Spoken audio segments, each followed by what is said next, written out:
সৃষ্টির সেরা শ্রেষ্ঠ জীব হয়ে সেই মহান রবের প্রশংসা করি না, গুণগান গাই না।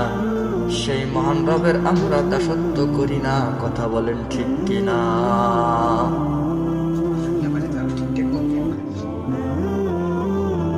আল্লাহ রাব্বুল আলামিন বলেন, খালাকালাকুম মা ফিল আরদি জামিআ।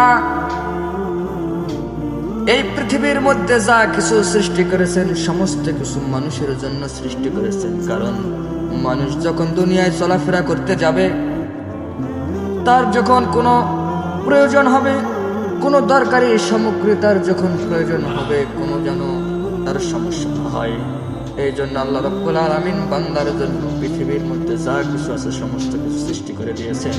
কারণ বান্দা যেন আল্লাহ রাব্বুল আলামিনকে সুস্থ সবলভাবে রাখতে পারে। এই পুরো দুনিয়াটাই সৃষ্টি করলেন মহান রব্বুল আলামিন মানুষদের জন্য, কিন্তু মানুষকে আল্লাহ রাব্বুল আলামিন সৃষ্টি করলেন তার ইবাদতের জন্য। কথা বলেন ঠিক কিনা?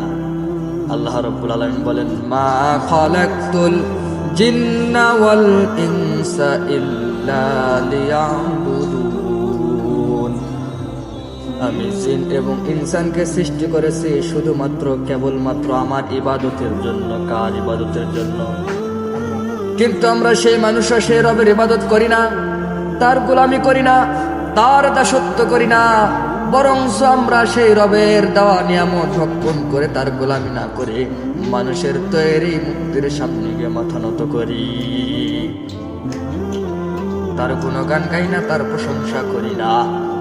আল্লাহ রাব্বুল আলামিন কুরআনুল কারীমের 14 নম্বর সূরা সূরা ইব্রাহিমের 7 নম্বর আয়াতে জানায় দিলেন, وَإِذْ تَعَذَّنَ رَبُّكُمْ لَئِنْ شَكَرْتُمْ لَأَزِيدَنَّكُمْ وَلَئِنْ كَفَرْتُمْ إِنَّ عَذَابِي لَشَدِيدٌ।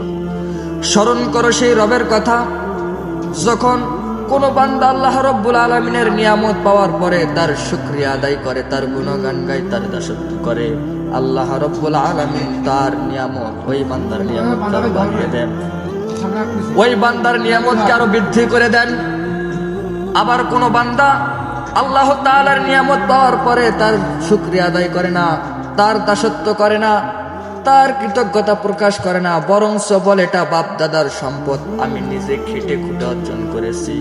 আল্লাহ তাআলা শুকরিয়া আদায় করতে চায় না, তার পথে ব্যয় করতে চায় না, সেই আল্লাহর রাস্তায় দান করতে চায় না।